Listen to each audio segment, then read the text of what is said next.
Hello కానమూకు కథావచనం మోహనవచనం పరిజ్ఞానహితభాండం నిత్య చదువరి శ్రోతలకు ఆహ్వానం నమస్కారం. చదవదగునెవరు రాసిన తదుపరి చదివిన వెంటనే మరువక పలువురికి వినిపింపబూనినా అది ఏ పరిజ్ఞాన హితభాండమవుపో. మహిళ మోహనవచనమై విరాజిల్లు. పరిజ్ఞాన హితభాండం లక్ష్యం ప్రతివారీ సమాచార హక్కు, తెలుసుకునే హక్కు, అది కూడా జీవించే హక్కుతో సమానం అనే స్ఫూర్తితోనే చారిత్రక అంశంగా స్వాతంత్ర పోరాటంలో క్విట్ ఇండియా ఉద్యమం అనే ఈ అంశాన్ని డాక్టర్ ఎం రవికుమార్ అందజేసిన ఈ అంశాన్ని మన కానమోకు కథావచన శ్రోతలకు చారిత్రక అంశంగా ఇప్పుడు వినిపిస్తాను. ఇక వినండి. స్వాతంత్ర పోరాటంలో క్విట్ ఇండియా ఉద్యమం, డాక్టర్ ఎం రవికుమార్ విరచితాంశం. ఇక వినండి. దేశ స్వాతంత్రోద్యమ చరిత్రలో క్విట్ ఇండియా ఉద్యమం యావత్ భారత జాతికి గొప్ప స్ఫూర్తినిచ్చింది. ఇది సత్వరమే స్వాతంత్రాన్ని ఇవ్వలేనప్పటికీ స్వరాజ్యం పొందే మార్గాన్ని సుగమం చేసింది. రెండో ప్రపంచ యుద్ధం దాని ముప్పు భారత్కు తప్పాలంటే ఆంగ్లేయులు దేశాన్ని వదిలి వెళ్ళాలని గాంధీజీ డిమాండ్ చేశారు.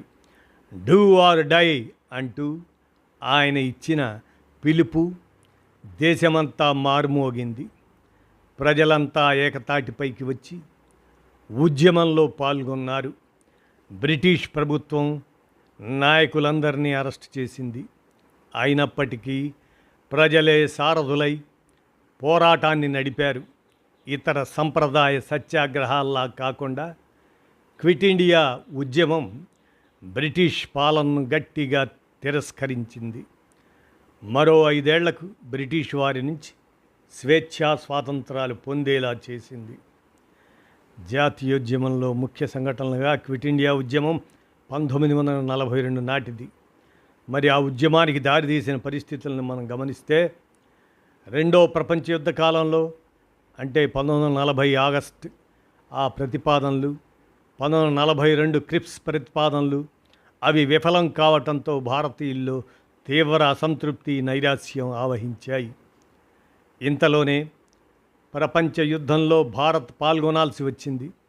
భారతీయులు తమకు శత్రువులు కాదని, అక్కడున్న ఆంగ్లేయులే తమ లక్ష్యమని జపాన్ స్పష్టం చేసింది. ఇలాంటి స్థితిలో మన దేశానికి యుద్ధ ప్రమాదం తప్పించాలంటే బ్రిటిషర్లు భారత్ నుంచి వెళ్ళిపోవాలని గాంధీజీ తన హరిజన్ పత్రికలో రాశారు. భారత జాతీయోద్యమంలో మరో చారిత్రాత్మక ఘట్టమైన క్విట్ ఇండియా ఉద్యమానికి నాంది పలికారు. ఇది 1942 ఆగస్టు 8న గాంధీజీ నాయకత్వంలో ప్రారంభమైంది. బొంబాయిలోని గోవలియా ట్యాంక్ మైదానం, దాన్నే క్రాంతి మైదానం అని కూడా అంటారు, అది వేదికగా నిలిచింది. ఇది మన దేశంలో వలస పాలనపై జరిగిన అతి పెద్ద వ్యతిరేక పోరాటంగా నిలిచింది. ఈ సమయంలోనే గాంధీజీ సాధించు లేదా మరణించు, డూ ఆర్ డై అనే నినాదం ఇచ్చారు. అంటే దేశాన్ని విముక్తి చేయడమో లేదా ఆ ప్రయత్నంలో మరణించడమో ఏదో ఒకటి జరగాలని ఆయన పిలుపునిచ్చారు. క్విట్ ఇండియా నినాదాన్ని మొదట యూసఫ్ మెహర్ ఆయన ఇచ్చారు. ఈయన 1942 నాటికి బొంబాయి నగర మేయర్గా ఉన్నారు. గోపాలస్వామి రచించిన బాంబే గాంధీ ఆ గ్రంథంలో ఈ విషయం ఉంది. భారత్లో బ్రిటిష్ పాలనను తక్షణమే ముగించాలి, రెండో ప్రపంచ యుద్ధం తర్వాత తాత్కాలిక ప్రభుత్వం ఏర్పాటు చేయాలి, స్వతంత్ర భారతదేశాన్ని ప్రకటించాలనేవి ఈ ఉద్యమం డిమాండ్లు. మనం ఈ ఉద్యమం జరిగిన తీరును గమనిస్తే, గాంధీజీ ప్రకటనకు అనుగుణంగా కాంగ్రెస్ క్విట్ ఇండియా తీర్మానం చేసింది. వెంటనే బ్రిటిష్ ప్రభుత్వం కాంగ్రెస్ను నిషేధించింది. ఆగస్టు 8న ఆ రాత్రి దేశవ్యాప్తంగా ముఖ్యమైన కాంగ్రెస్ నాయకులందరినీ అరెస్ట్ చేసింది. గాంధీజీతో పాటు కస్తూరిబా గాంధీని అరెస్ట్ చేసి పూణేలోని ఆగాఖాన్ ప్యాలెస్లో ఉంచారు. అక్కడ ఉండగానే కస్తూరిబా 1944 ఫిబ్రవరి 22న మరణించారు. జవహర్లాల్ నెహ్రూ, మౌలానా ఆజాద్, పట్టాభి సీతారామయ్య, ఆచార్య కృపలాని మొదలైన వారిని అహ్మద్నగర్ కోటలో నిర్బంధించారు. డాక్టర్ రాజేంద్ర ప్రసాద్ పట్నాలో అరెస్ట్ అయ్యారు. అప్పటికే బ్రిటిష్ వారి అణచివేత విధానాలు, నిరంకుశ పాలనతో విసిగిపోయిన ప్రజలు వారిపై తీవ్ర ఆగ్రహవేశాలతో ఉన్నారు. దీంతో సరైన దిశానిర్దేశం చేసే నాయకులు లేకపోయినా ప్రజలే మార్గదర్శకులై ఉద్యమాన్ని నడిపారు. ఇది గొప్ప ప్రజా ఉద్యమంగా మారింది. అయితే గాంధీజీ నిర్బంధంలో ఉండటంతో ఉద్యమాన్ని ఎలా ముందుకు తీసుకెళ్లాలో వారికి అర్థం కాలేదు. ఉద్యమ తొలి దశలో 1942 ఆగస్టు సెప్టెంబర్ మాసాలు దేశంలోని అనేక ప్రాంతాల్లో నిరసనలు, హర్తాళ్లు, శాంతియుత సమావేశాలు నిర్వహించారు. అయితే తర్వాతి దశలో ప్రజలు బ్రిటిష్ ప్రభుత్వంపై తిరుగుబాటు చేశారు. హింసాత్మక ఘటనలకు పూనుకున్నారు. ప్రజలు పోస్టాఫీసులు, పోలీస్ స్టేషన్లు, ప్రభుత్వ భవనాలు, రైల్వేలు, టెలిగ్రాఫ్ లైన్లను తగలబెట్టారు లేదా ధ్వంసం చేశారు. బెనారస్ హిందూ యూనివర్సిటీ విద్యార్థులు టానా జలాదో పోలీస్ స్టేషన్ దగ్ధం చేయండి, అలాగనే స్టేషన్ ఫోక్దో రైల్వే స్టేషన్ ధ్వంసం చేయండి, ఇలాంటి నినాదాలతో ఉద్యమాన్ని తీవ్రతరం చేశారు. బ్రిటిష్ ప్రభుత్వం అంతే తీవ్ర స్థాయిలో ఆందోళనకారులపై విరుచుకుపడింది. ప్రభుత్వం అయినా 3 నెలల్లోనే క్రూర విధానాలతో ఉద్యమాన్ని అణచదొక్కింది. అధికారిక లెక్కల ప్రకారం 10,000 మందికి పైగా కాల్పుల్లో మరణించగా 60,000 మందికి పైగా అరెస్ట్ అయ్యారు. ఈ ఉద్యమంలో జరిగిన హింసాత్మక సంఘటనలను ప్రభుత్వం గాంధీజీని బాధ్యుడిగా చేసింది. దీంతో ఆయన 21 రోజులు నిరాహార దీక్ష చేశారు. తర్వాత గాంధీజీ నిర్బంధం నుంచి విడుదలయ్యారు. రెండో ప్రపంచ యుద్ధంలో మిత్రరాజ్యం విజయం వల్ల ఉద్యమ ఉధృతి తగ్గింది. క్విట్ ఇండియా ఉద్యమానికి మూల కారణమైన రెండో ప్రపంచ యుద్ధం, దాని ప్రధాన కారకుడైన హిట్లర్ ఆత్మహత్య చేసుకోవడంతో 1945 నాటికి ముగిసింది. గాంధీ యుగంలో జరిగిన అత్యంత హింసాత్మక ఉద్యమంగా క్విట్ ఇండియా ఉద్యమం పేరొందింది. నాటి viceroy lord Linlithgow quit India ఉద్యమాన్ని 1857 తిరుగుబాటు తర్వాత అత్యంత భయంకరమైనదిగా పేర్కొన్నారు. అందుకే దీన్ని ఆగస్టు విప్లవం అనే పేరుతోనూ పిలుస్తారు. ఈ ఉద్యమం సందర్భంలో కొంతమంది అతివాదులు బ్రిటిష్ సార్వభౌమాధికారాన్ని ప్రశ్నిస్తూ సమాంతర ప్రభుత్వాలను ఏర్పాటు చేశారు. మిడ్నాపూర్లో థామర్లుక్, మహారాష్ట్రలోని సతారా, ఒడిస్సాలోని తాల్చేర్ లాంటి చోట్ల వీటిని నెలకొల్పారు. కమ్యూనిస్టులు క్విట్ ఇండియా ఉద్యమాన్ని వ్యతిరేకించారు. మహమ్మద్ అలీ జిన్నా ఆయన నాయకత్వంలోని ముస్లిం లీగ్ కూడా ఉద్యమాన్ని వ్యతిరేకిస్తూ డివైడ్ అండ్ క్విట్ అనే నినాదాన్ని ఇచ్చింది. ఇక మనం ఆంధ్రాలో క్విట్ ఇండియా ఉద్యమం ప్రభావాన్ని పరిశీలిస్తే ఈ ఉద్యమం సందర్భంగా ఆంధ్రాలోనూ అనేక మందిని ప్రభుత్వం నిర్బంధించింది.